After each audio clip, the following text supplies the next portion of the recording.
start. Okay, so, well, I'm going to introduce you first of all, Michael. It's really great having you join us, and and especially tonight, the second time you've joined us, and I think we've taken a lot back from your previous talk you had with us. And excuse me while I read off this, because it's a lot of little bits about you that I've got to try and remember here. Just make it up. Well, no, you might not like that, Michael. It might make me sound better. No, well, I'll add my little bit at the end.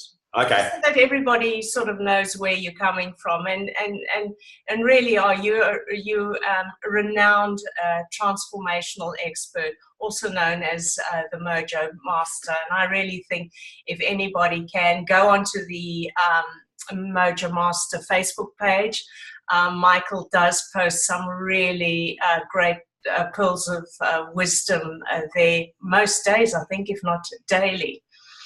After transforming your own life from a troubled school dropout with learning difficulties, depression, chronic fatigue, and a host of mental and emotional issues, to becoming a high-performing, inspirational educator and results expert hired by some of the world's top business leaders, teams, and champion athletes. And from my side, you transform lives by allowing the individual to see their potential and empower them to create an extraordinary life for themselves. So that, I think, is immensely powerful. I've obviously attended some of your seminars, quite a few of them, and have had just love what you do. Thank you. So I think what we're going to do tonight, we had a few questions come through in the last couple of months, and I thought we might just run on that. And I think the biggest thing is very much around our why. As a business, our biggest thing, if we're going to go out there and we're going to talk to people, you obviously fall flat sometimes. Sometimes you have moments where you just think, what am I doing this for? And you go to your why. Why am I doing what I'm doing? A lot of women obviously have got young families, they're busy, and life gets in the way, and they love the business, but you do fall flat every now and then. And then I feel as if you can have your why or your purpose pretty sound, that'll always be something that you fall back on, and that keeps you going. And as long as you can reflect that, I think you will always have a following. Totally. All right. So where do you want me to start with about finding your why it's important? I think maybe just break it down briefly as to your why. Sometimes, I think people think their why is to be happy or not, that way, rather than a feeling than rather what the true why is. Yep. Okay. So I guess when you, depends on where we look at it from. I guess everything in life and in nature has different perspectives, and every human being has a whole different perspective on the way that they live. That's why I guess you can put 10 people in a room, they all have the same experience, and 10 years later you all catch up with each other and you say, remember when that happened? And someone else goes, that's not what happened. And you go, of course that's what happened. And then you start arguing about what happened, because every individual filters information differently. So I guess with some of these questions, it depends on how we look at them and our different perspectives. What's really fascinating is I was just doing some study on some neuroscience, and they're actually showing now that our eyes, the information that our eyes take in is light.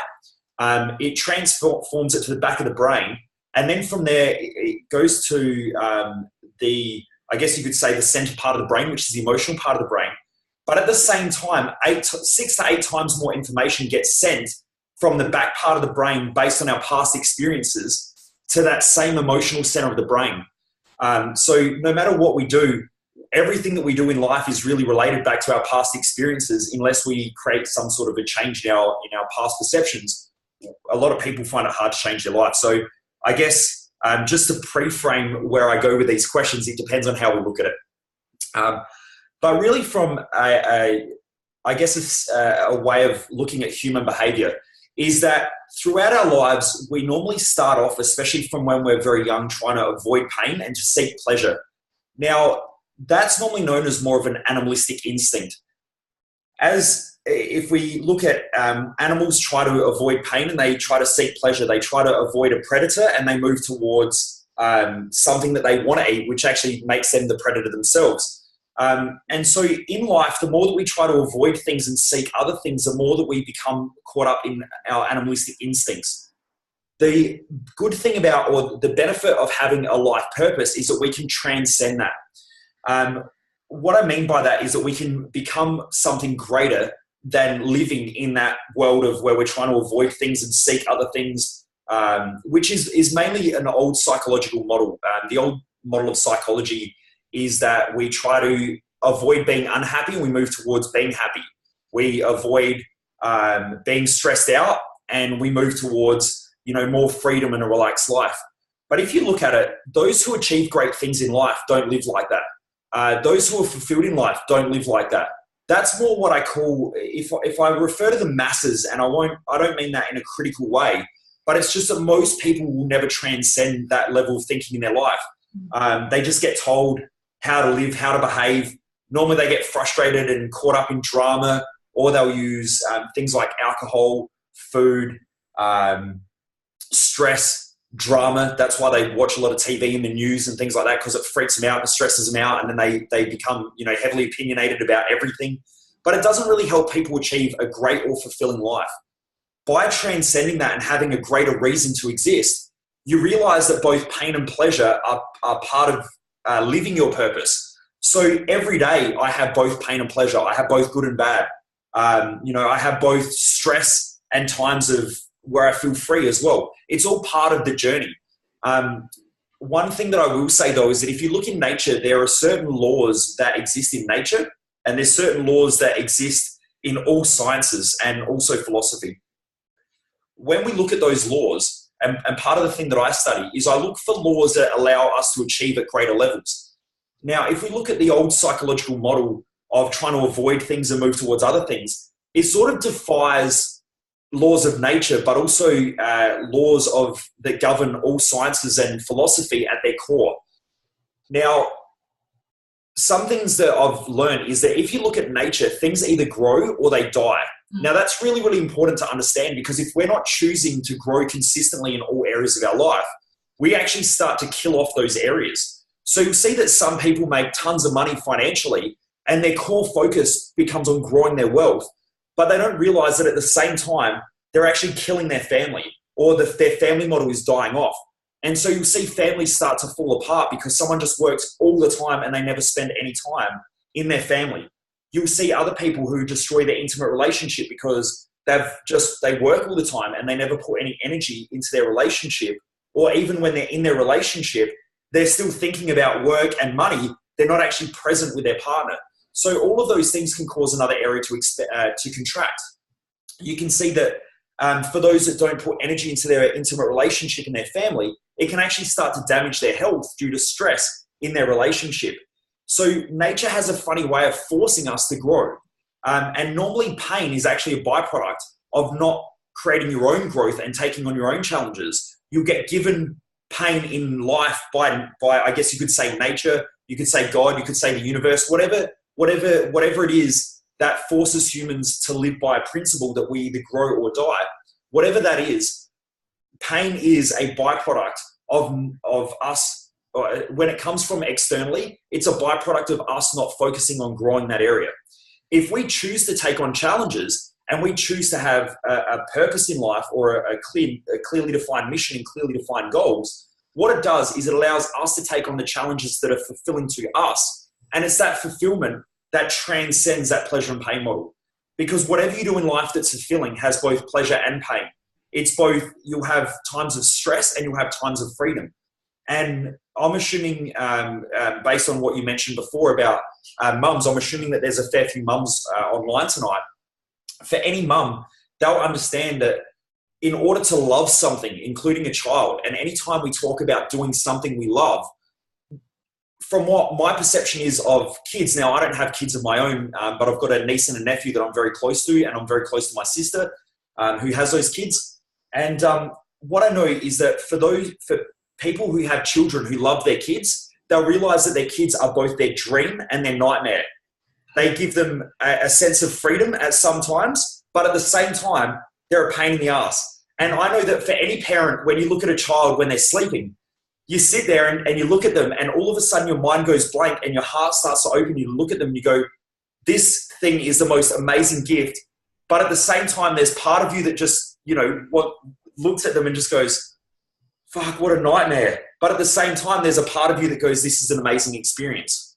Now, if you relate that to any area of your life, that's the experience that you want to try to create. You want to know that anything that you love in life is both a dream and a nightmare. You can't create a dream without a nightmare.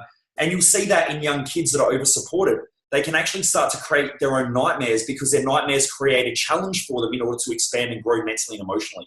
And there's more and more research and studies coming out in the fields of neuroscience that are relating nightmares to a perception from the child of being not challenged or stimulated enough in their daily actions. And so at night, they get stimulated or challenged in their nightmares.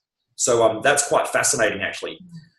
So when we talk about our purpose, by having a clearly defined purpose, it actually allows you to go and find what you really love to do in life and to live that way. And it also links in with having a mission.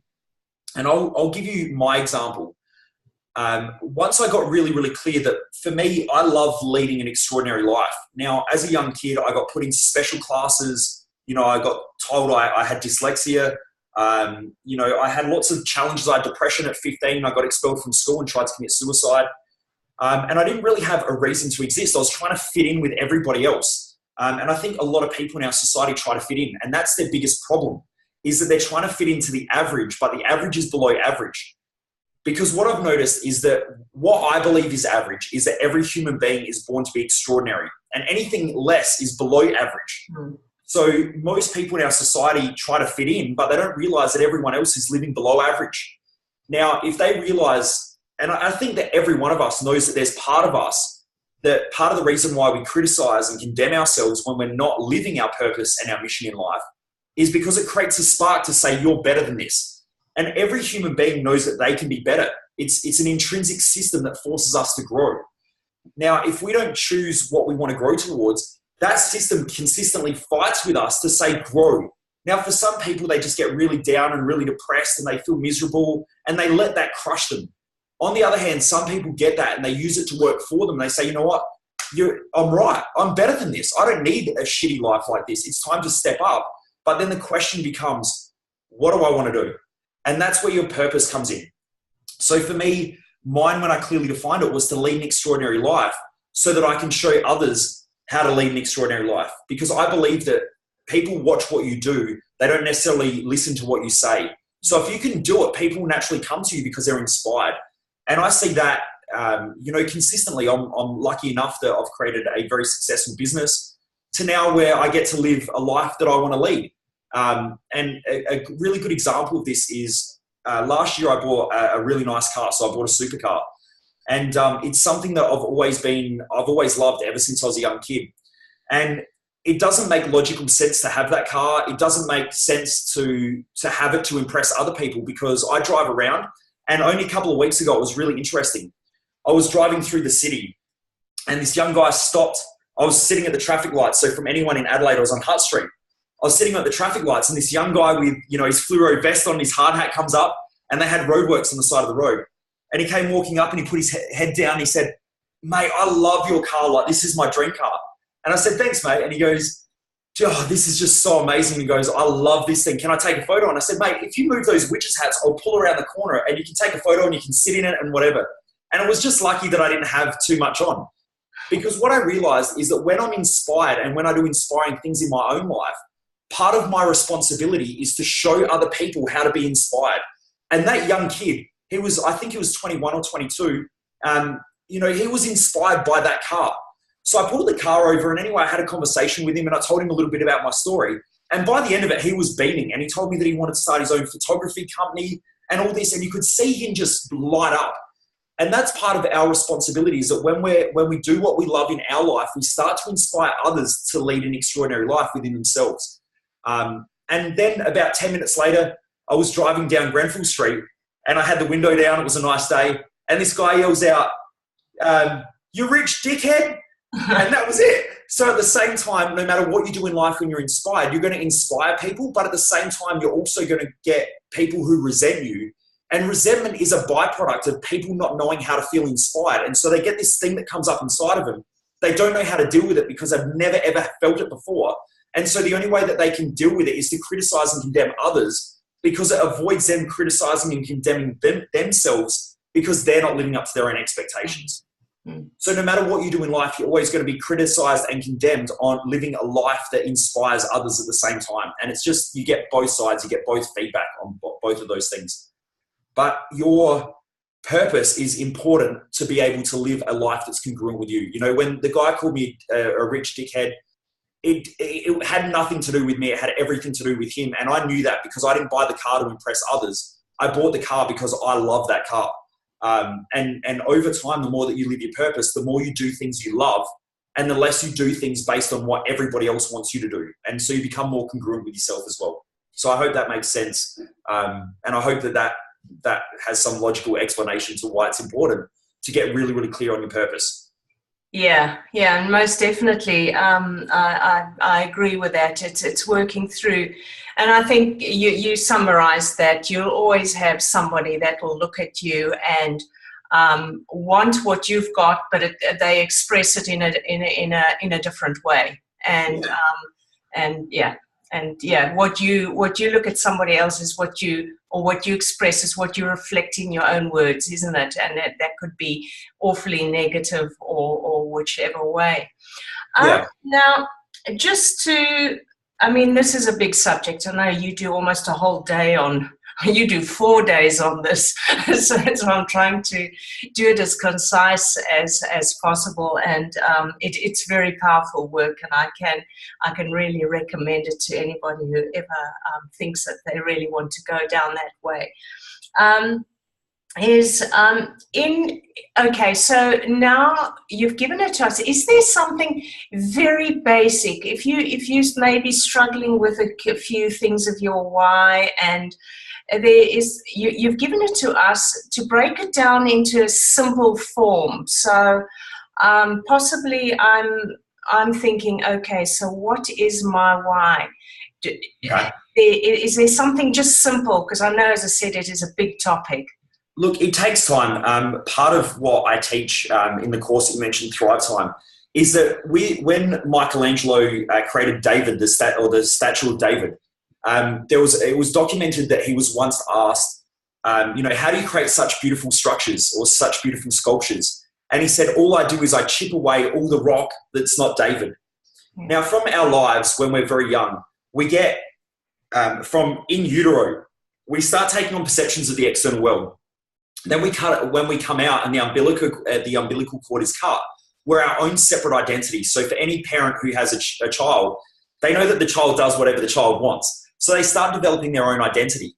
But what happens is that parents have a perception about what is good and bad, right and wrong in their life. And they do that to try to protect the child and based on their own experiences in life. So what happens is every parent has a book of life that they pass on to the child. Now, they don't realize that they do it, but that comes through their beliefs, through their behaviors, through their value system. But the child already starts developing their own value system anyway. No child ever has the same values as their parents. Now, I'm just going to clarify values. Values comes from a field of study called axiology. Axiology is the study of value and value systems. Now, values are physical, tangible things which as a child we perceive is a void, and it's part of our life purpose to go out and seek those voids and to fulfill them. So for mine, I was put in special classes at school. It makes it's no wonder that my highest value now is learning. Also, I never felt like I got supported from teachers because I always felt like they never ever saw the great in me, which is why now I teach, but I teach that I see the great in others. And I truly believe that for any person I've ever met, you know, I get told a lot of people's problems and drama and all that stuff. I don't really actually care about any of that stuff. The thing that I see is what they have the potential of becoming. And I think that that was put on me from the void of not having that as a child, or my perception of not having that as a child. So every child starts to develop their own value systems. Now, we were all a child. So as we grow up, we have this perception of these missing things in our life, which now we need to go and fulfill in our own lives, which partly creates our life. It's part of our life purpose as well. So our life purpose, it's easier once you know your values to create a life purpose, because you know what's congruent to you and the way that you live. I'm just trying to get back to the question. Yeah. So I guess if you're trying to figure out your why, it takes time. It takes time because you've got all these beliefs put on you from other people. So as a child, my parents told me what life was like. They passed down their book of life. But their book of life had a whole bunch of beliefs that were out of balance, a whole bunch of judgments, a whole bunch of criticisms of themselves and others. And they passed that down to me in order to solve those problems that they couldn't solve within their own lives, which gave me something to go and achieve in my life. Now, if I ever decide to have kids, I'm going to have a whole bunch of imbalances as well, and I pass that down to them. But every child gets that. Telling parents that, though, normally makes them feel guilty, and they go, oh, no, I'm screwing up my child. But I think that it just depends on how you look at it. It's not screwing them up. It's just giving them a reason to exist. Without that, they wouldn't have a reason to exist in this world. So every child gets a book of life from their parents or those that they grow up around. And, you know, the greatest influences from a young age were my parents. Then it was friends and school system. So then I got a whole bunch of beliefs put on me from the school system, then from the workforce. And all it does, it just stacks all this stuff up that's not you. And some people walk around with a backpack on their whole entire life, which is everyone else's life. It's not theirs. What they've got to do is they've got to start chipping away that rock to allow themselves to see themselves for who they really are. And if you just think about it, most people, when they make decisions, they don't make decisions based on their own inner voice. They make it based on everybody else. So normally when someone goes, you know, I want to go and do this, and then they go, oh shit, what about my husband? Shit, what about my wife? What about the kids? What about my boss? What about work? You know, what are my family going to think? What are my friends going to think? And that's the backpack full of everybody else's stuff. The more that you get clear on your values, your purpose, and your mission, which is really what we get to the crux of in our Thrive Time event. And part of the reason why I created that was because I kept going through these high highs, crashing and burning, feeling guilty and resentful towards myself, beating myself up because I knew that I could be something greater. But at the same time as well, I kept getting super motivated from going to all these motivation events. And then I'd crash and burn afterwards, and I'd feel guilty and resentful. And it just didn't work. It didn't provide me this long-term fulfillment. And what I realized after doing a lot of study and putting something together, a map for my own life, I realized that most people needed that map. And it really sets people free. But it takes time to chip away that rock. You know, it doesn't just, you don't write down your life purpose and get your values clear, and tomorrow you wake up and life's different. What will happen is you'll get clear on your values and your purpose, and a couple of months later you'll be working away, busting away stuff, doing your thing. You go, well, hang on, there's something about what I'm doing that's still not me. It's not congruent. And then you've got to go back and readjust in order to keep moving in the right direction. And over time, all that happens is your life expands and you become more fulfilled. You become more congruent. The judgments of others affect you less.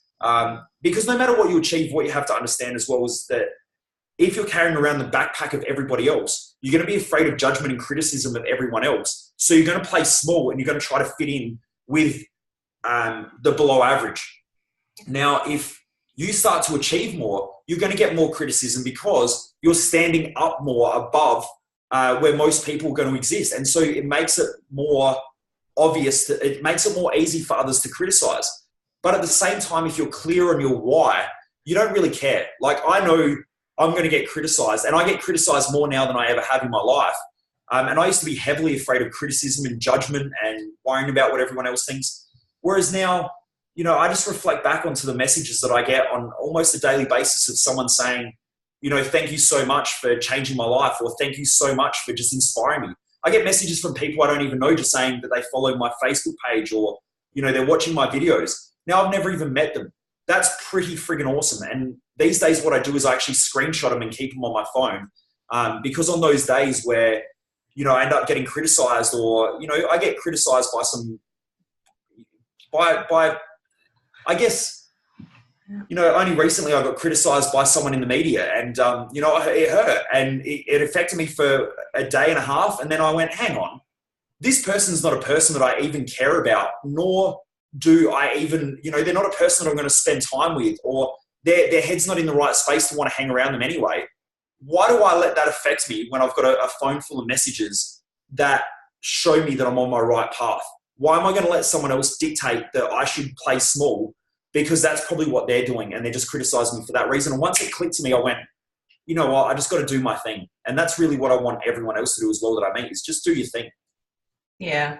Yeah, no, that's excellent, and that's so true. It's I think we all get caught up in that, you know, what's happening around you daily, and I think I know for myself, you know, I'm not as easygoing on social media and things like that. It's not as easy for me, and I look at it and I think, I can't do it like this, and I can't do it like that person. You know, at the end of the day, you've just got to close down, and you've got to be you, because at the end of the day, it's you that shines through, and not you trying to be somebody else. So that's so true. Yeah, I mean, I got a message only a couple of weeks ago, someone who I'd never even met, never even heard of, who just called me an asshole and a fraud because I didn't have a university qualification, and they said you don't have a right to give psychological advice. Yeah, I think that that's a complete... I think that that's a joke, because I learned from some of the greatest thinkers on the planet, and I have access to those people as well, because they're inspired by what I do and I'm inspired by them, so I get access to them. And so I probably have more study and background and hours of learning put into what I do than most people who have been to university. And it's not because I don't want to go to university, it's just because I perceive that I can learn faster and learn better directly from the people who are achieving, you know, great things, than wasting 4 years. Now, for some people that's important, but it's just not for what I do. But at the same time, the person who was criticizing and condemning me was probably part of what I've noticed over the years, is that person who normally condemns me for not having a university degree, they're normally someone who's been to university. They're not doing something that they love, but now they're pissed off in their own life because they feel like they have a rite of passage to greatness. And it's just a starting point. It doesn't mean anything. You know, I think 20% of anyone in any industry is amazing, and 80% of people go to work because it's a job. Yeah. I worked with psychologists and doctors and people who are like that. Yet now I get psychologists, doctors, and people like that who come to my events to see what I'm teaching. And so it just depends. So you're going to get that no matter what you do, and especially network marketing as well. You know, you're going to get people who judge and condemn and criticize you. Yeah. But just remember why you're doing it, and make sure that anytime, especially if I can talk about sales, when you're selling something to someone, everyone is a salesperson, whether they believe it or not, because from the second you open your eyes in the morning, you got to sell yourself to someone. Yeah. Now, in your intimate relationship, if you're not consistently selling yourself to your partner, don't be surprised if they go to a sale somewhere else. You know, you got to sell yourself. And some people think that that's harsh and that's bullshit, but you're always selling yourself. From the second you walk out the door, you're selling yourself, because people look at you and they're going to judge you for the way that you dress, for the way that you look. But you look the way that you want to look because you attract your tribe based on the way that you live, and that's congruent for you. But if you're being the greatest person that you can be every day from when you wake up, and that's not comparing yourself to someone else, because I used to look at other people and go, my life's not as good as theirs, my life must be shit. But at the same time, I didn't look back and see how far that I'd come and how great my life actually was, because I was comparing somebody else. In your own life, providing that you're consistently growing, that's extraordinary. You know, it takes courage to change. And I don't care where someone starts from. Anyone who wakes up one day and says, I need to change and my life can be so much greater, and they choose to expand and grow, that takes courage. That's someone who, you know, I'll hang around any day. Someone who achieves at a high level, who's stopped growing, bores the shit out of me, because that doesn't take courage. That's the easy option. It's weak.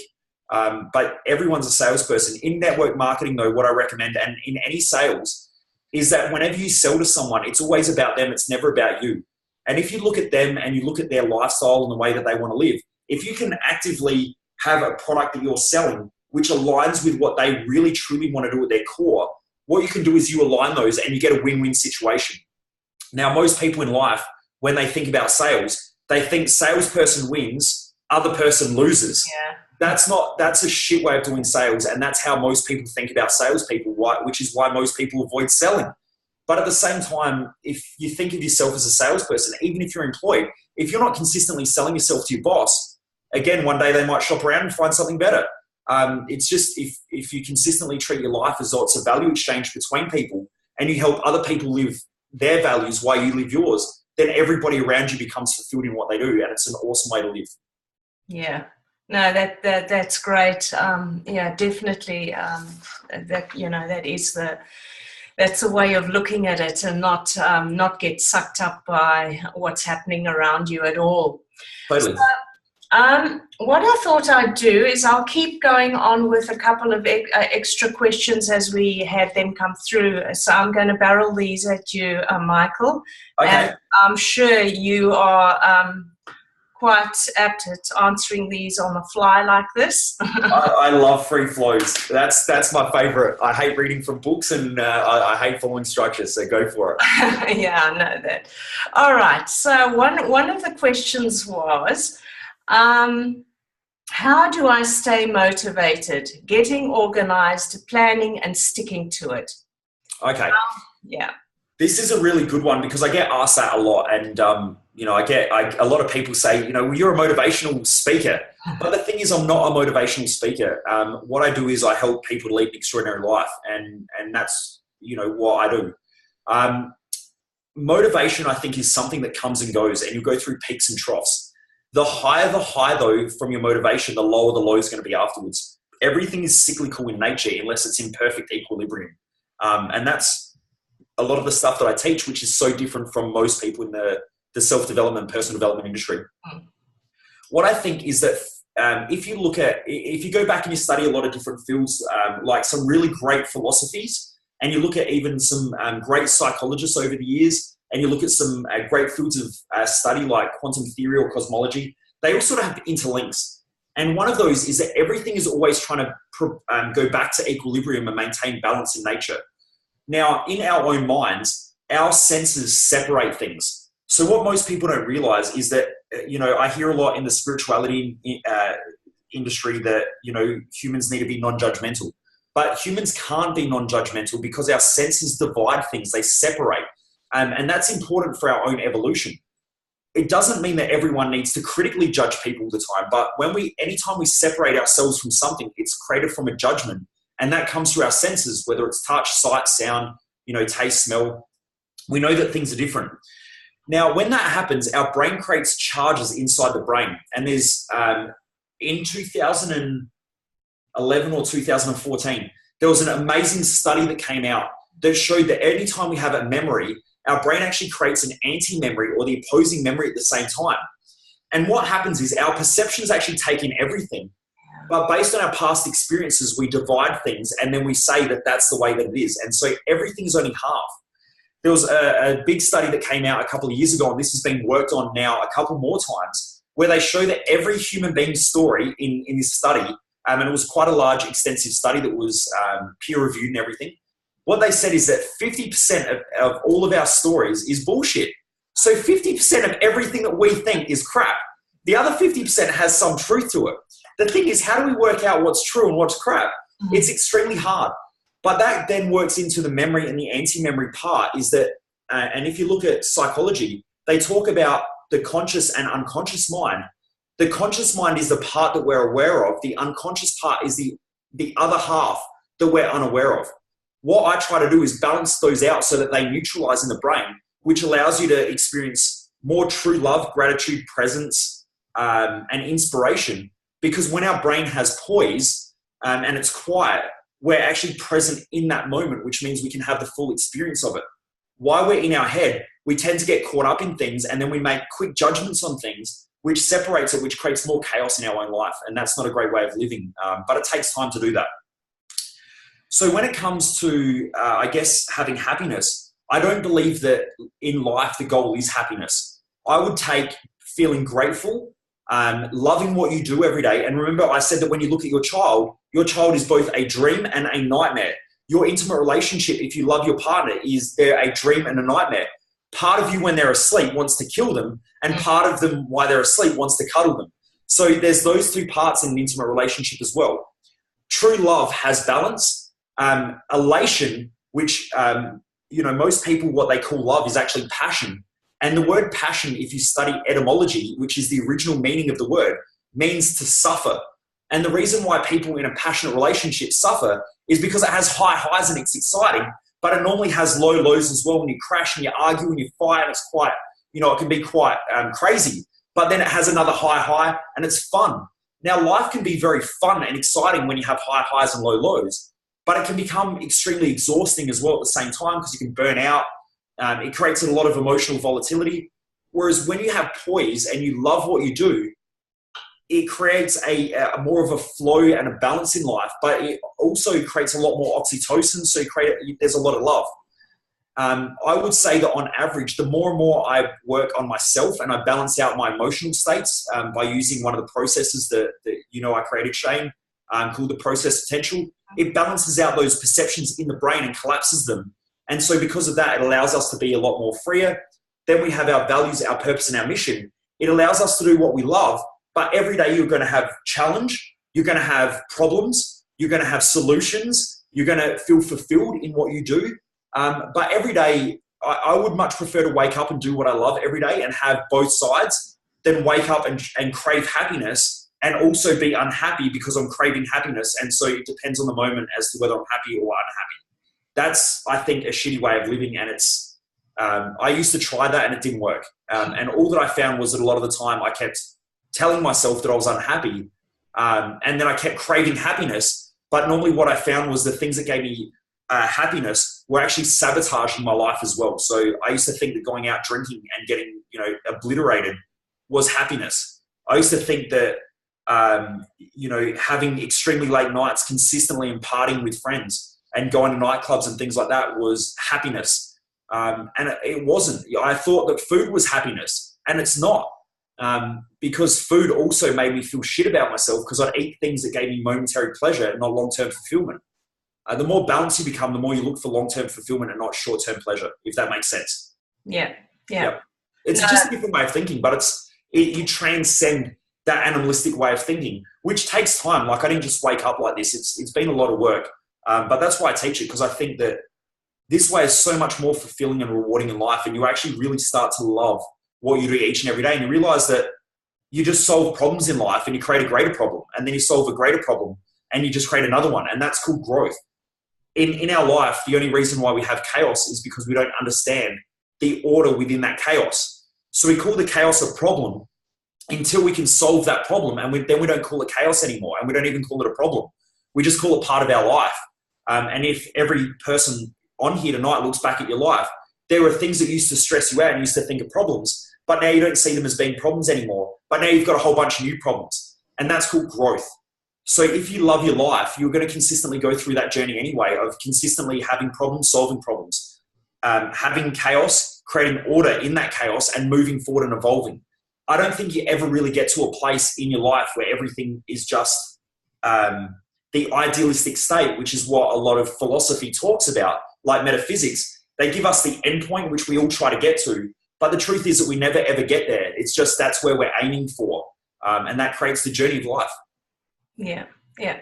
That's excellent, because at the end of the day, your motivation and all and the planning and your organization and whatever that follows that is basically what you were saying, that as you chip away and create your own values and whatever, as you become sound on those, everything else will fit in place. There's no sort of saying, okay, A, this is what you will do. B, this is your next move, because, every day, and oh gosh, don't say I have to give up Haig's chocolates, Michael. I don't think you have to give up any of that. In all honesty, I never teach things like that, because I think that something that I learned years ago is that in order to find balance in life, you need to test your boundaries. And if you're moving in life, if everyone can see the camera, if you start back here and your balance is the center of that, as your life progresses, what you used to call the center point or balance isn't balanced anymore. It actually becomes out of balance again. And so what you've got to do is go back in and test your boundaries in order to find the new center point. And so consistently throughout our life, we need to find our center points. You know, these days I don't really drink. I probably might drink 2 to 3 times a year, if that. You know, I had one cup of wine, and this is how bogan I am. You know, on New Year's, I couldn't even find a wine glass, and so I just drank it out of a plastic cup. I drank probably a cup of wine, and I was absolutely, you know, giggling, and I don't know what happened, but it was, you know, I still go back and I do those things. And you know, last year I remember a mate of mine came from overseas and we went out for breakfast, and I got home at 4:30 in the morning and I got no idea what happened. I think it was a good time, but I can't remember it. You know, I test those things, but then what it reminds me of is how shit I felt for like a couple of days afterwards, and my energy wasn't as high. So I just go a longer period of time again without doing that same thing. The same thing happens with my food. You know, I used to eat a lot of takeaway, living in a bachelor pad and you know, running amok. And then after a while, I just went, hang on, this stuff doesn't work for me anymore. It makes me feel tired and lethargic. But I tested that so many times, and it got to a point now where I haven't eaten, you know, KFC or McDonald's or anything like that for probably 8 years, I would say. I just haven't touched it. But then I have other foods. I still have pizza, but my pizza nights are getting extended because I go back and I test the boundary. And, you know, I go through stages and I go, oh, that's it, I'm never eating pizza again. And then a week later, I'm sitting on the couch going, shit, why did I eat pizza again? But I'm just testing that boundary. Over time, though, that expands and it progresses. And you extend those time frames between what you know gives you those challenges in life. But it's all part of the human experience. And I'd never, ever take that away from anyone. Yeah. It's all important. It's all for your own growth. Yeah, no, thank you. Thank you. You've given me the okay on that. No, I haven't said eat it all the time. I've just said, you know, boundaries. If it makes you, if it stops you from serving your purpose, your values, and your mission, then you need to adjust it a little bit, and that's all it is. Yeah, no, fair enough. Thank you. I'm just aware of the time, and I'm looking at these questions that we're getting here, and you know, how long I've got you on air over here. The other one that's come up is self-sabotage. Now, yes. I don't know if your self-sabotage is another one on limiting beliefs. No, not at all. And whether, pardon? Oh, did you say, is it part of limiting beliefs? No. There was self-sabotage, and then there's the limiting beliefs. I don't know if you want to interlink those two, or they're very much two separate entities there. They're two different things. A lot of psychology and NLP, they teach a lot about limiting beliefs and overcoming limiting beliefs. But the thing is that getting rid of a limiting belief doesn't really do anything. It doesn't create a long-term growth pattern. What I found was over the years, if you actually study it, you know, I've studied 3 master programs in NLP, and I found that there was about 30% of it is very good, and it's very congruent with research and science. But about 70% of it was either outdated or it just had no scientific data. And anything that's been good and has expanded like NLP has over time, scientists will study. And when you actually dig into it, there's a lot of stuff that has been disproven. And so what I did was I just got so frustrated, I created my own coaching program and took all the 70% of crap out and added a lot of the latest neuroscience research, cardioneurology, all of the things that really help us understand human behavior, so that we can have the best coaches in the world. And help more people. But what I found was that most people think that they have these things called limiting beliefs. You're always going to have limiting beliefs. It just depends on the level of the game that you're playing at. There's always something that's holding us back. If we took away all the limiting beliefs and all the challenges that we had within our lives, we would just have this free flow in life and would have achieved everything that we've ever wanted. And now what? Now what are you going to do for the rest of your life? You're going to be miserable. You know, if you woke up every day and you got your favorite food delivered to your doorstep every day and you ate as much of it as you felt like, after a while, it would become the thing that actually starts to cause you pain. So it's important to have barriers and things like that challenge us and force us to grow. What I remember about school is that in school, you have a whole bunch of lessons and you learn a whole bunch of stuff. And then at the end of it, you get a test. Now that test creates anxiety, it creates stress, it creates, you know, all of this stuff comes up. But if you've learned the lesson, you pass the test, which then means that you move to the next grade. Life is exactly the same. If you fail that test, you go back and you repeat the grade again. And then when the test comes up, you feel anxious again. It's just greater levels. The grade 2 exam is hard and it creates anxiety and stress, but so is the grade 12 exam. It's the same feeling. All that happens is you just get to greater grades, and our lives are exactly the same. Financially, I used to have this thing in my head where I went, you know what, when I become a millionaire, life's going to be so easy and I'm just going to have all this money and life's going to be so simple.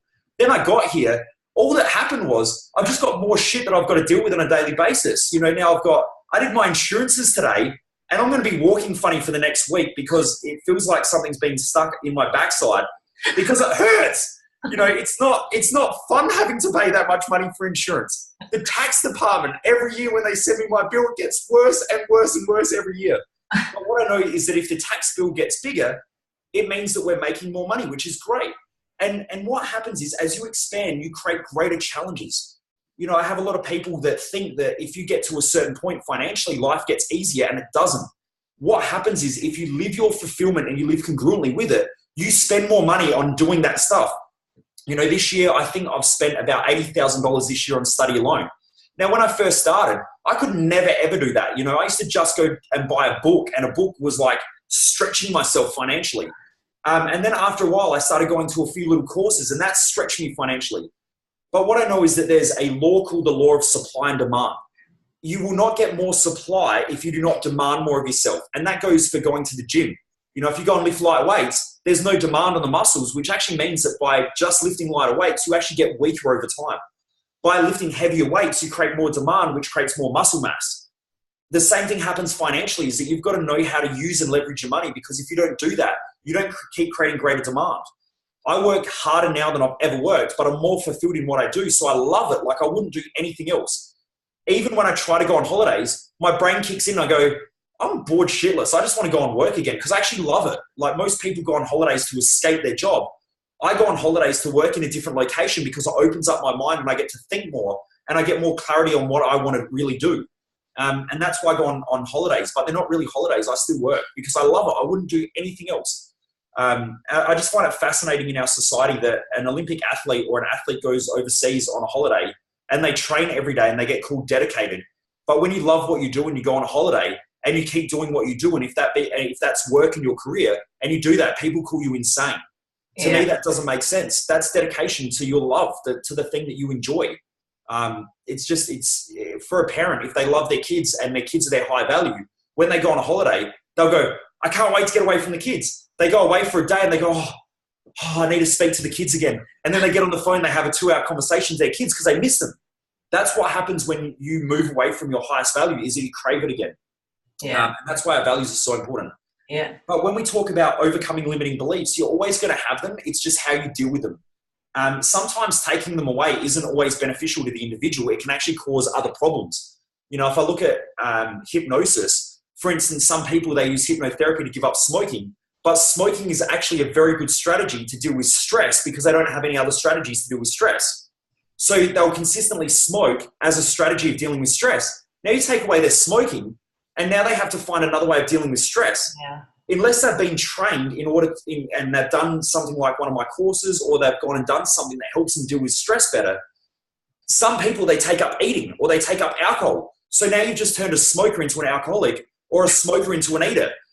It doesn't really solve the problem. It just moves things around. And sometimes switching or changing limiting beliefs can cause people to get stuck. You've just got to know what you're doing in that area.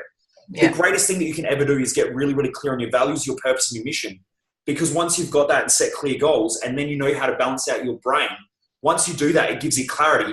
And then they just become little road bumps you just sort of bump over and you keep going.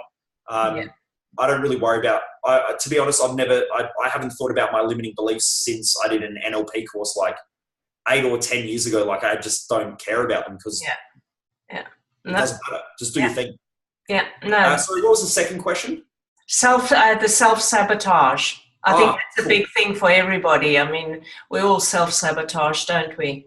Yeah, everybody will. And all that it is that in order to self-sabotage less, you need to know your values order and the priority of your values.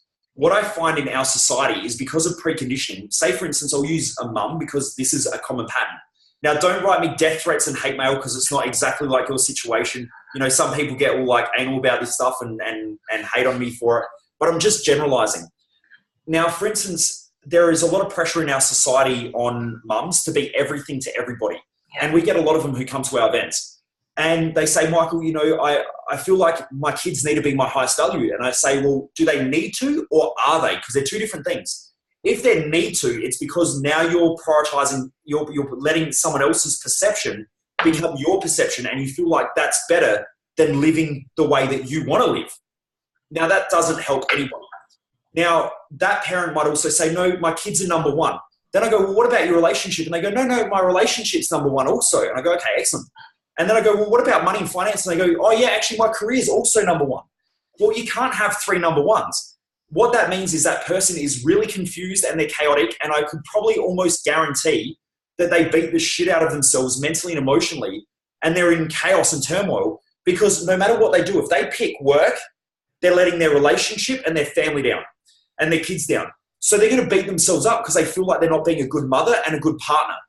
Then if they spend time with their kids, they're going to feel like they're not working hard enough or they're not spending enough time in their intimate relationship. So they're going to beat themselves up. That's the fastest way to get to low self-worth. If there was a strategy, that's it. Yeah. If you're incongruent with your values and you don't openly and honestly understand your values and admit what they are in their correct priority order, what will happen is you have lots of patterns that force you to go back to your values. And nature and life is forcing us to live them. It's just most people don't live them because they have all this incongruency around their values. Once you know what your values are, it creates a great simplicity in life to an extent. Yeah. I'll give you a couple of examples of this. You know, my mum used to say to me, my mum's highest values at the moment is family. And my mum used to say, you know, Michael, you never come around, you never see us anymore. You know, you don't love us, and the whole guilt stuff that families, you know, tend to do sometimes. Then, you know, when I was younger, I used to get really pissed off at that, and I'd get angry because it's not that I don't love my family, it's just that I got other stuff on. But what I didn't know was my brain is naturally prioritizing my highest values so that I can love my life. Now, my highest value is learning, followed by teaching, then creativity, then thinking, then high value connections. Then after that, connections. Then I have my intimate relationship, my physical health, and then family. And now my mum, because my family values are lower than what my mum's are, my mum would make me feel guilty. Now, I would go around and spend time with my family, but when I was with my family, if I wasn't satisfied or satiated with living my highest values, I'd be thinking about working, I'd be thinking about studying, I'd be thinking about everything else apart from being there with my family. And what I find is a lot of people, even though they sit there and they say, oh, I'm listening, they're not listening, they're doing other stuff. And that other stuff is actually trying to get them to go back to their values. Because most people think that, well, because I'm here physically, that means I'm here. That's bullshit. If ever you've been around someone who is completely disconnected and detached, it's because they're in their head. Now, our head has a greater response to our reality than what we actually live. We can precondition ourselves to do, feel, and see certain things that haven't even happened. And that's because what we see inside of our head and what we believe inside of our head is way more powerful than what happens out here. The external world is a reflection of our internal world at any point in time. That's why some people walk down the street and say there's no money in the world. As the Ferrari drives past, they walk past 20 businesses, cafes that are full, and they think that there's no money in the world, but everything is money. It's just because they haven't preconditioned themselves to think that way. So what self-sabotage is trying to live lower values or prioritizing lower values over your higher values. Then you sabotage those lower values in order to go back to those higher values. Now, if you're not congruent with those and you're not clear with them, what you'll do then is you'll probably feel guilty that you've stuffed up your lower values. You'll beat yourself up even when you're living your high values. And then you'll try to go back and achieve those lower values again, which you'll fail at, and go back to those high values. And so you'll just be in this consistent cycle of beating yourself up. And no matter what you do, you're never going to win in life. It's a really unfulfilling way to live. I know that because I used to do it a lot. And I used to live in that space, and it was really, really shit. Whereas once I knew my values, I actually sat down with my mum and I said, look, mum, what's the most important thing in life to you, for me? And my mum said, I want you to be happy and I want you to be fulfilled. And I said to her, well, what do you think that looks like? And she said, well, I know that you love teaching, and I know that you love traveling, and I know that you love doing what you do. And I said, so what do you think it would be like for me if I had to consistently give up doing that to spend time with you because this is important for you. I love being around you, but I love being around you after I've done all my other stuff, because that's what makes me fulfilled. And my mum said, well, you know what? The thing that makes me feel like a great mum is knowing that you're living a great life. And I said, well, that is my great life. And my mum said, go and do it. And my mum never hassled me after that.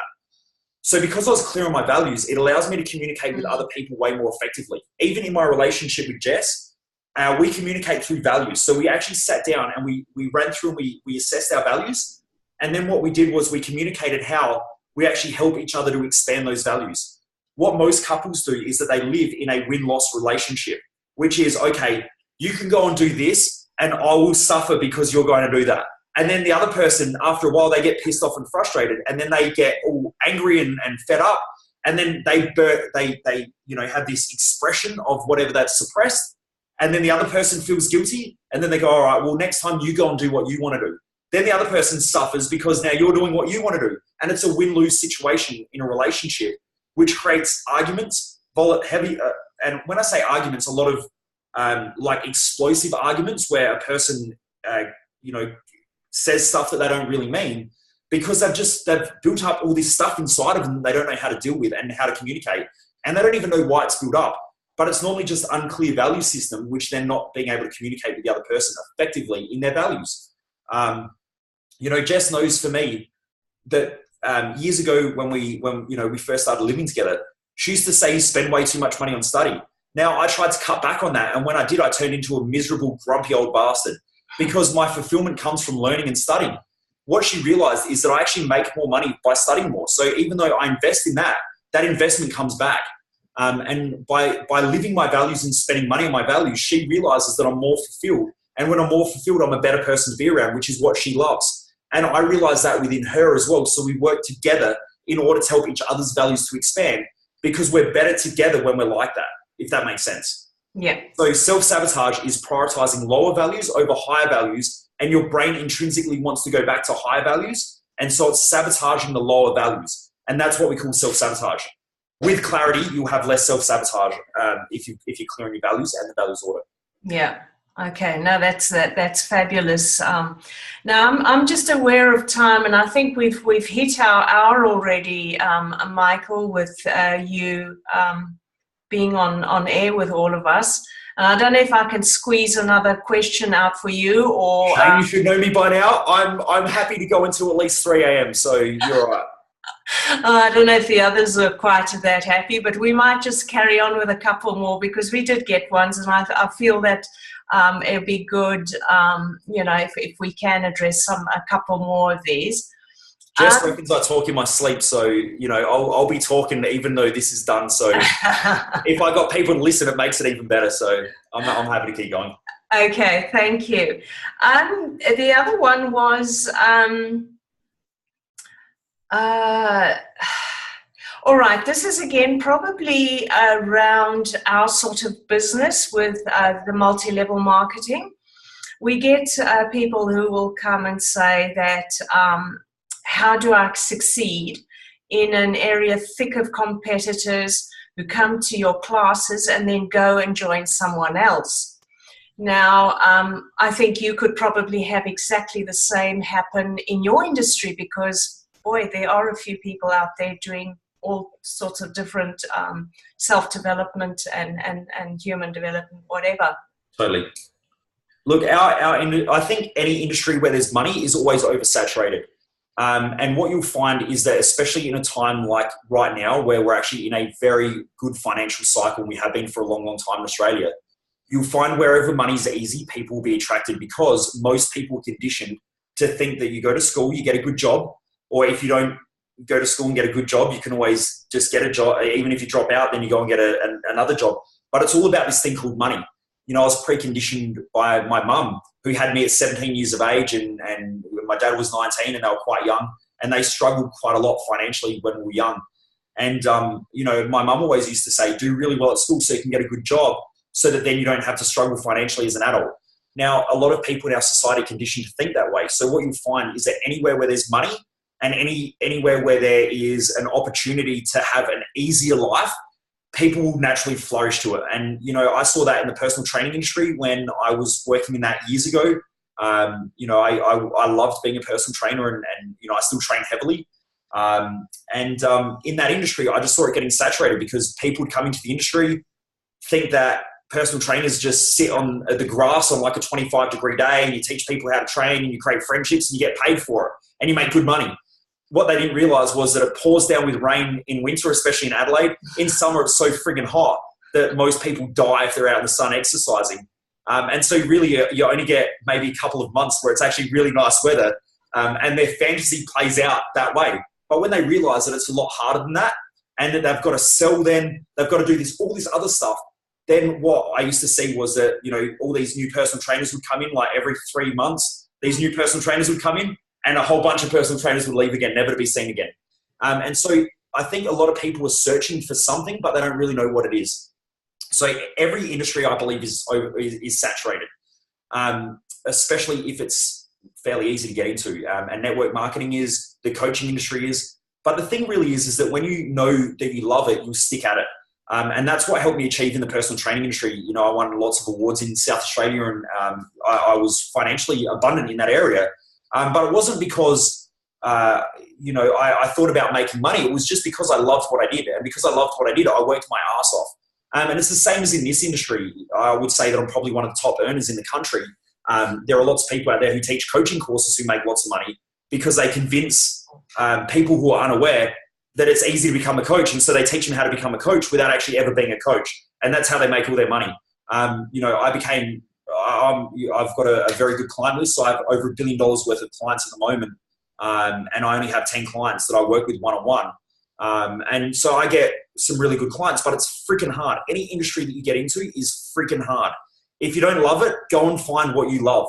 Because, I actually worked with a different network marketing company a while ago and I went through a whole bunch of, I actually taught them sales and marketing.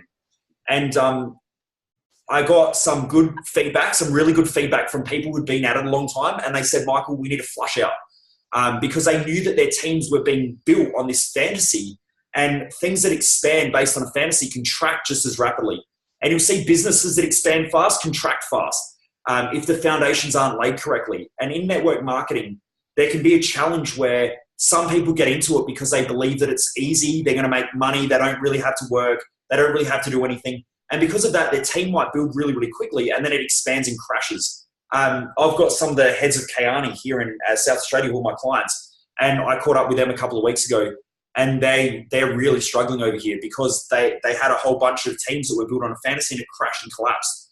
I think the best thing that you can go and do is to find people that align with your values and build slowly. The same as my business. I could have a bigger business with more bums on seats if we just push harder, if I really hard sold. But I find that doesn't fulfill me. Like I'll sell hard to someone if I know it's in their best interest to come and do it and they're just holding themselves back. And it's their obstacles in their head are stopping them. But I don't hard sell to people in order to get them to do my courses to make more money or to put more bums on seats. Because when you do that, you start getting feedback from the external world, which is you start getting a lot of pissed off people that are resentful and frustrated because they feel like they didn't get what they came for. So network marketing can be the same. I highly recommend build slow. When you meet people, talk to them about what's important to them in life. If you can understand value systems and their purpose, it makes it even easier because when people talk, they're telling you their values. If you know that if your business aligns with what they do and it's going to help them and they can see that as well and they're emotionally balanced, they'll drive and they'll stick at it for a long, long time. Nothing ever gets built fast that's sustainable and that lasts a long time. And just on that note, when you look at it right now, the average life expectancy in Australia, the average is 84 years of age. Now, I don't know how they came up with that, but it's 84. I think that's to old age. By the time, I turn 35 this year, the way that I think about it is if I look at my life now, I'm 35 years of age. By the time I get to 84, the life expectancy will probably be pushed out to maybe 95 to maybe even 100 years of age. Now, if I look back at it, most people in their working career from 18 to around 30, they dabble. Around 30, most people sort of try to figure out where they're going in life and then they start to get a bit more serious about life. That's what I've found anyway. It seems to be a consistent pattern. Some people definitely do it earlier. Some people do it older. But what I know is that if you're in your 30s or your 40s or even your 50s, by the time you get to 84, that life expectancy is going to be pushed out. And when you look at how much you've really taken life seriously and you look at the years, most people actually have a really long time to go. If you don't, most people in their mind, they think that everything needs to be achieved tomorrow in order to feel good about life so that they can get to some like fantasy land. But if you look at it and say, am I going to be dedicated to doing this for the rest of my life? It makes a massive difference. Once I did that, my whole life shifted. I stopped being so stressed. I stopped being so anxious. I stopped worrying about shit that I don't need to worry about. And I focus on where I'm actually going, which is the long-term game plan. And I don't really care if my industry is saturated, because I know that 99% of those people who will be in there, I would say that probably 80% of them will drop out within a year. I would probably say that another 5% of them will drop out within the next year. Probably another 5% of them will drop out within 5 years. And probably the rest of them will all drop out within 10 years. And then there's only going to be the top, maybe 1% or the top 0.5% are still going to be in the game after 10 years. So I really don't care whether someone is out there and they're, spruiking their events and hard selling people and they have the best marketing plan, even if they've got the shittest courses, because after a while, they'll be gone. They'll be off doing the next thing that makes them money and they'll be jumping around. People who are serious about what they do think long term. So I think that that's a great, great strategy in order to build a business and to stop worrying about competitors in your space. Don't worry about it. I think, you guys have a great product, and in order to build a great business anyway, you 100% need a great product. If you sell a shit product, you're an asshole. That's the foundation of business. Having a great product is that's the starting point. After that, it comes down to long-term thinking, hard work, loving what you do and realizing why you do what you do, which is your purpose, your values and your mission, and then sticking at it. And over time it will build. And what I've found is that people who go fast, it's like a Ferrari. Ferraris can go fast for a short period of time, but they break down. Armored tanks go slow, but what you'll find is that the armored tank will eventually catch the Ferrari, crush the Ferrari, drive over the top of it and keep going. And it doesn't stop. Build the tank, not the Ferrari. Most people try to build the Ferrari and then they wonder why things keep breaking all the time. Yeah. I hope that makes sense as far as competitors go, because that's the easiest way I've been able to figure it out. Yeah, I think it's just, being consistent and not being caught up in the noise out there. Just do your thing and things that are true to yourself. Yeah. Also, build a tribe of like-minded people. I did the marketing with the last one I did with you, Shane, was it the marketing one about how to build a brand? Yeah. Yep. Yeah, you did. Yeah. So in that, I mentioned that an easy way to do this is to get a piece of paper, draw a line down the center, and on one side, on the left-hand side, put a smiley face. On the other side, put an unhappy face. Then write down all the traits of the people you like hanging around. Then write the traits of the people that you don't enjoy hanging around. Now, I know in our society and in fantasy land, especially in the pseudo-spiritual community and stuff like that, they talk about, accepting everybody. We don't want to judge people. Everyone's my people. That's bullshit. We have people at any point in time that we like hanging around and people that don't. And it's based on our value system. It doesn't mean that they're bad people. It's just based on our values. And there are certain clients that we resonate with and there's certain ones that we don't. If you study the law of attraction, the true law of attraction, not what The Secret teaches, which most people talk about. Dr. John Demartini is a very close friend of mine, and I speak to his daughter almost every week. She's a close friend of mine, and she runs the Demartini Institute. Even he said in The Secret that they cut out half of the information that he was teaching because what he tried to teach was the true law of attraction. And the true law of attraction, which is based on a physics phenomena, anytime something is attracted to something, there's also a repulsion that's caused at exactly the same time. So as we start to attract the right tribe, we start to repulse the wrong tribe. Now, if you don't know who your attraction and who you're attracting and who you're repulsing, what you do is you create a tribe full of people that don't connect. And there'll be little groups or subgroups in those groups, and it stops the whole tribe growing together. What I found is that if I can just express and live my values in my own tribe, the tribe sorts itself out. Some people come to my page, they look at it and they go, this guy's too intense. He swears too much. He's no bullshit. I don't like that. And they get out. And I'm like, all right, thank you. See you later. It doesn't really bother me because they're better off going to someone else's group where that resonates with them. And you know what? Sometimes they go to someone else's group, and as they start to grow and evolve, they come back because they learned what they needed to learn and now they're on a different path. And that's fine. That doesn't bother me. But at any point in time, you want to be congruent with the tribe of people that you're building and make them like-minded, so you want to hang around them. Shane, you've been to plenty of my events. After the events, I always go out for dinner with our attendees. I'm probably one of the only speakers in the world who actually does that, because I don't have anything to hide. A lot of people put on a front and they wear this mask and they're this one person on stage and a completely different person behind the scenes. Anyone, if you've been to my events, you realize that I get frustrated, I get pissed off, I get annoyed, I get inspired. I just love what I do, but I'm a human being that's having a human experience. And because of that, I like people to see me in my, my natural form, which is hanging out with people. Like, we're all out after the events. It's just, that's what I love. And that's because I like to be around the tribe of people that I connect with well. I used to, at one stage I went through where on social media, I didn't swear. I was worried about offending people. And when I did that, I used to get people who would come to my events and I'd start swearing at my events, and I was a bit firmer with what I talk about. And people would get up and leave, first 10, 15 minutes in, would have like this mass exit of people leaving, because in their head, they'd go, you're not like that really at your events. You're two different people. And it created a lot of chaos. I didn't enjoy it. And I remember this one time after our events, this person walked up and I was out for dinner with everyone. And one of the attendees walked up and I was eating a big, fatty, gross schnitzel and I had a glass of wine. This was a couple of years ago. And she came up and she said, I didn't think you'd eat stuff like that. And I looked at her and I smiled and I just said, maybe tomorrow I want to wake up and feel like shit and hate myself. Is that okay with you? And she was stunned. She didn't know what to say, but I was just showing that I'm just a human that I test my own boundaries as well, as do we all. But I think that for some people that don't fantasize about these amazing speakers that have all their shit together in life, which is not true.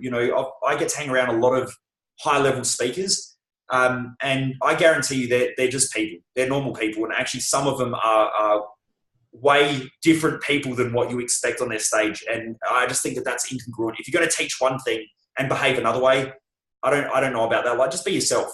I'm an absolute idiot. If you talk to my friends and my family, they'll say Michael's dumb as shit. He's good at one thing that he does well is teaching and human behavior. Other than that, I'm pretty dumb at most things. Like, I'm just not good at things. And I don't pretend to be either. Does that help? Yeah, no, that's great. Build your tribes because you love your tribe. It will help massively, but it's slow. You can build big tribes really, really quickly by wearing a mask, but eventually you'll get caught out and those tribes will contract. Yeah, I think we've seen that very much in our industry as well, and I think I know for us, our group and Amy's group, she's generated a group of girls that and guys that work very closely together, and we're all on the same page, and it makes for a very enjoyable time whenever you connect. There's that connection, which is great. So we might just maybe see some of it, some people once a year, and you just immediately connect because you've got that, those values, and there is that crossover. So definitely, yeah. Business isn't supposed to be boring. I get invites to go to birthdays and, I get invites to people who've come to our events. A lot of the people that I hang around who are my close friends now originally came to my events. Because if I put like-minded people in the tribe, I know that they're going to be people that I get along with. So I get invites for birthday parties, for, to go overseas. Some of the people, I get married next month. Some of the people who were originally coming to our events, like Thrive Time, they're coming to the wedding. I think that it's way more fulfilling because for me, I just feel like every day I wake up, I get to do what I love with people that I love, and it makes it for an awesome experience. But at the same time, you still have challenges and you still go through a lot of crap. It's the way that it is, but it's wild. It's a wild experience. I couldn't think of anything worse than building a tribe full of people that I don't want to hang out with, because I tried that once and it sucks. Yeah. Just be yourself. That's the greatest gift that you've got to the world as well. The greatest gift that you can ever give anyone around you, including your friends, your family, is you. But just most people don't know who they are. There are plenty of people that I meet and they say, I know who I am. And I say, what's your number one value? And tell me your top 5. And they got no idea. When I ask them what their purpose is in life, they don't know. When I ask them what their mission is, they don't know. And then when they talk about their goals, they're extremely unfulfilled because they go through all this pain for months or even years in order to achieve a goal. Then they go, woo, I achieved something, and they feel good for 5 minutes, a day, a week. And then after that, they go, okay, what's next? And then they've got to go with these goals again because they're extremely unfulfilled because they don't have the foundations in their values, their purpose, and their mission. Yeah. Yep. Those values are just so important, isn't it? It's your foundation to everything, really. And they drive all your human behaviors. Like there's so much science coming out now that shows that when you live your values and you're congruent with them, it switches on the frontal lobe of the brain, which allows for future planning, foresight, creative thinking, the ability to structure things better. Whereas when you live your lower values, it starts to switch on part of the hind part of the brain, more like the cerebellum and your emotional centers. And normally when you're emotional, I'm talking about a specific moment in time. If you're emotional, you make bad decisions because that frontal lobe's not working. One of my close friends, a guy called Mark Lim, who is a advisor to a couple of billionaires, he said to me, Michael, when emotions are high, intelligence is low. And when intelligence is high, emotions are low. And when emotions are low, intelligence is high. Because those two parts of the brain can't work together. And that's why when you're volatile and you're reactive, you'll make dumb decisions. Or if you're too excited, you'll make dumb decisions as well and have regret afterwards. So that frontal lobe and living your values is important in order to create a great future and to drive towards what you really want in life. It also helps you overcome problems more because you're more creative, you're more structured, you have greater foresight. Whereas that hind part of the brain gives you hindsight, which is, I wish things were different. I wish they weren't that way. And that's a crappy place to live. Yeah. So they're showing that. Also, they're showing that by living your values, your telomeres, which are on your chromosomes, they actually shorten over a longer period of time, which means you have a higher life expectancy. Those with lower life expectancies normally don't get to live their values at such a high level. And that's why you find that normally there's a relationship between wealth creation and countries with high socioeconomic status, because normally the more money you make, the more you actually get a chance to live your values, compared to lower socioeconomic statuses and countries with low socioeconomics. They normally have a reduced, they have an increased birth ratio, but an increased death ratio as well. So they have lower life expectancies, which I find really fascinating. So your values not only drives your life expectancy, but it also drives the way that your brain works. Two very important things. It drives your health. It drives the way you mentally think. So, it really drives everything in life if you live your values.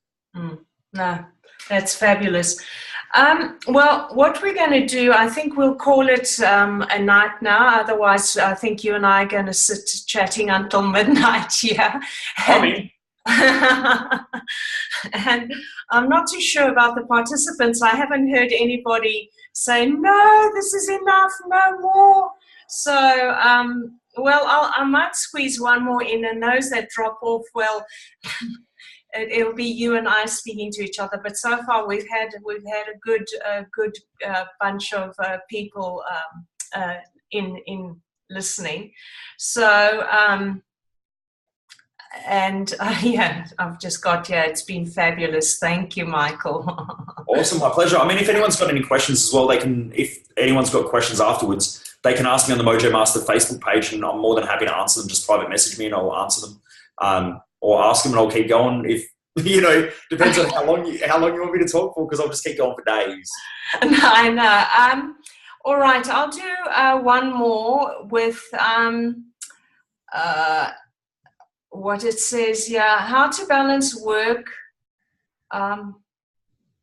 How to balance your work, and I think that's what you probably did cover a bit, is to balance your work and family, because I think with a lot of mums being around and whatever, there's that feeling of guilt. You want to go out. A lot of your classes, I think, will be at nighttime or whatever, and so there's that guilt part as well, and where do you put that balance in? And okay, look, balance is the ideal place that we're all trying to get to. We all want to create something called balance within our brain. Our brain is trying to create balance. Our health is trying to create balance. It's called homeostasis. If you look at all systems, they're always trying to create balance. The thing is, it's never balanced. the only time it's ever balanced is when we're in that complete state of poise, which is what happens. And you've probably experienced this, Shane. It's not a feeling. It's a state of being. A state of being is when you have presence, poise, gratitude, inspiration, and love all in the same moment. And it's almost like you blank out. So there are certain times where you'll be doing something that you're fulfilled in and you're almost getting this flow. And the next second you almost blank out. It's almost like nothing else is around. That's that state. It's a state of being. It's not actually a feeling. A lot of people mistake gratitude for elation. And a lot of people mistake inspiration for elation as well. And it's not. It's a state of being. It's not an emotional state. They're two different things. But most people just never felt it, so they don't understand it. When with balance, life balance again comes down to your values. What some people look at me and they go, Michael, you work too much. But if I don't work as much as what I work, I feel really unfulfilled. And what starts to happen is I start to self-sabotage. I used to do this. I had this thing in my head where people would say to me, you work too much, you're going to burn out. And because of that, I had chronic fatigue when I was 21. And so I'd go, oh shit, I'm going to burn out again. Now, on average, I probably work anywhere from 60 to 80 hours a week minimum. And on event weeks, especially Thrive Time, I'll pull maybe 100 hours a week. And I have no problems. There's no way. I guarantee that anyone who has diagnosed me with chronic fatigue, I guarantee I would outperform them any day of the week. So I don't believe that I have chronic fatigue anymore. Although my blood test shows that I have Epstein-Barr virus still, the chronic fatigue virus, but I definitely don't have that. I don't have chronic fatigue. And you can see that through my actions. It's not just a way of thinking. But it's because I live my values. And energy goes up when you live things that you're congruent with, and it goes down when you're living incongruently with your values. So that definitely, that's made the biggest difference, is getting my head clear. But when it comes to balance, other people, because they told me that I would burn out again, I started to have this fear. And so I locked that in as one of my beliefs.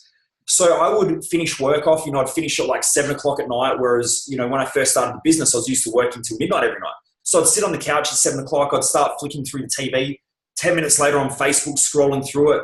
I'm not even sure why I'm scrolling through Facebook. I'm just trying to look for something to entertain me because I'm bored shitless. I'm flicking through the channels and there's nothing on TV because I'm bored shitless. And then at the same time, my head starts to wind up and I start to feel frustrated and guilty and resentful. And then I go, you know what? I need a pizza, but I don't just need pizza now. I need garlic bread and a Coca-Cola. Now, exercise is a high value of mine as well. Like, I love going to the gym. I love exercising. I actually spend a couple of hours every day just on my health.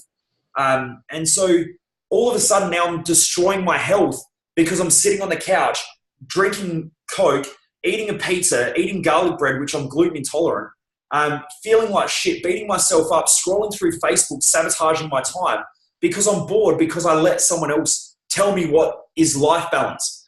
What I found is that when I work, and I work flat out, my health is awesome because I know that in order to do what I love, I need to have great health. So I look after my health. One of my self-sabotage patterns by living other people's expectations of what a balanced life is I start getting external feedback, which I don't like. So what someone calls balance is someone else's imbalance. Your value system dictates the way that your balance is. So for me, I spend a lot of time every week just on the area of health. I go and have vitamin injections. I've got, I'm lucky enough now to reinvest a lot of the money that I make into myself again. So now I've got, a personal trainer or a physio guy who I just do stretching with because I spend a lot of time sitting down, a lot of my time, my events. So for me, I spend a lot of time on my health. I spend a lot of time at the gym. I look after my food, all of those sort of things. And so for me, I feel busy from the moment I wake up to the time I go to bed. And it's very productive things that help me to keep expanding my life. And the more I keep doing that, the more inspired I am. The more inspired I am, the harder I work. The harder I work, the more money I make. The more money I spend back on being inspired, doing shit that I love to do. So, I don't think that you ever get to a place where you have optimum balance, because something is always out of balance. But it just depends on how you deal with the balance and whether you're okay with the way that your life is. I spend more time in the area of health and in the area of business and in the area of finances, and in the area of friendships and connections than I do family. But in saying that, I still talk to my family every week, no matter where I am in the world. It's just that I don't spend a lot of time with them. And to me, I feel completely congruent in the way that I live.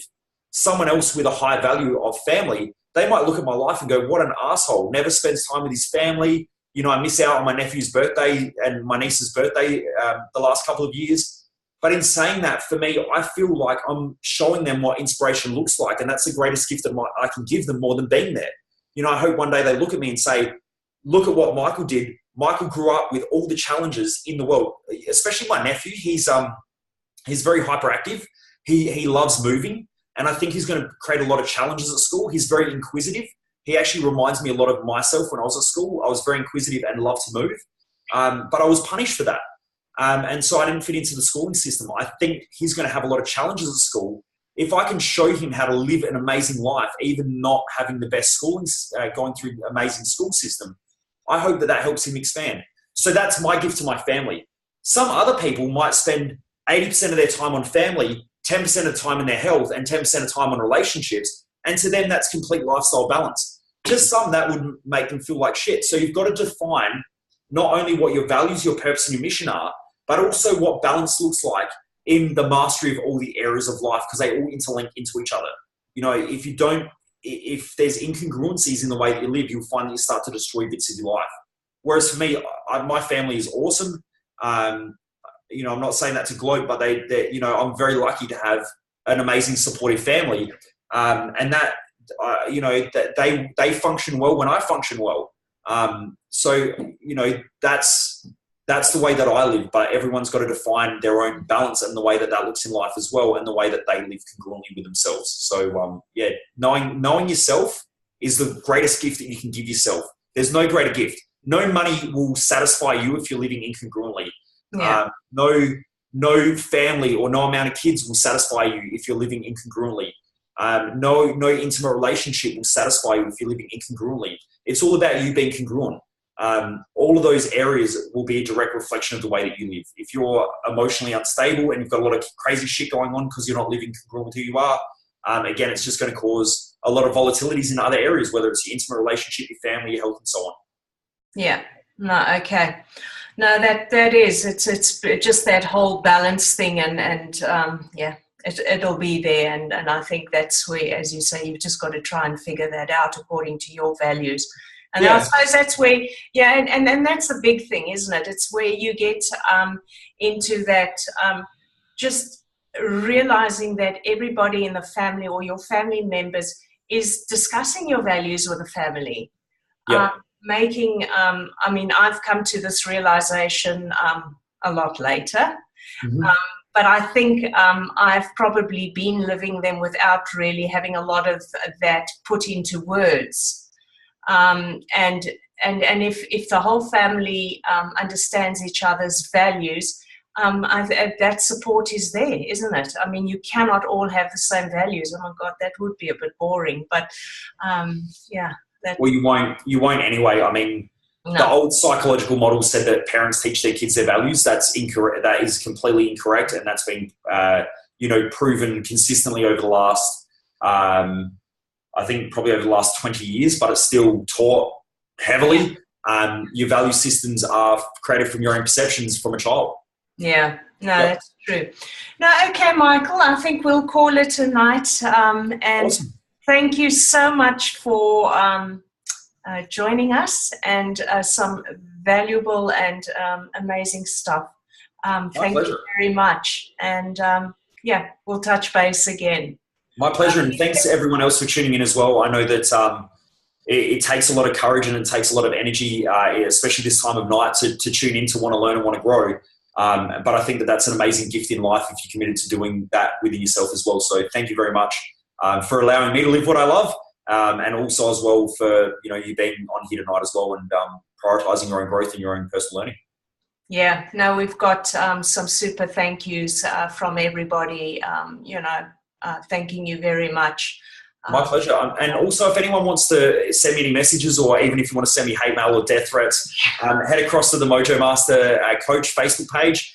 And just let me know. Like, I love hearing from everyone. If anyone's got any questions, or even just to say hi, I always appreciate, hearing from others, especially when I do talks like this. So please jump and say hi. Yeah, no, I'll do that. And definitely once some of your courses, I think you'll probably be running again up Brisbane way and whatever, probably next year. Yep. I think you'll be picking up on a few of those, and as they come along, I'll post them up, and if anybody wants to go along and meet you, we've got Thrive Time in 3 weeks as well. So if anyone really wants to get clear on their values, their purpose, their mission, set goals, find out what their balance is, and also learn how to balance out those emotional states within the brain so that it creates clarity. I'm pretty sure we've still got about 15 tickets left for that event. Where's that? That's in Adelaide. So that's in 3 weeks now. The link will be on the Mojo Master Coach page.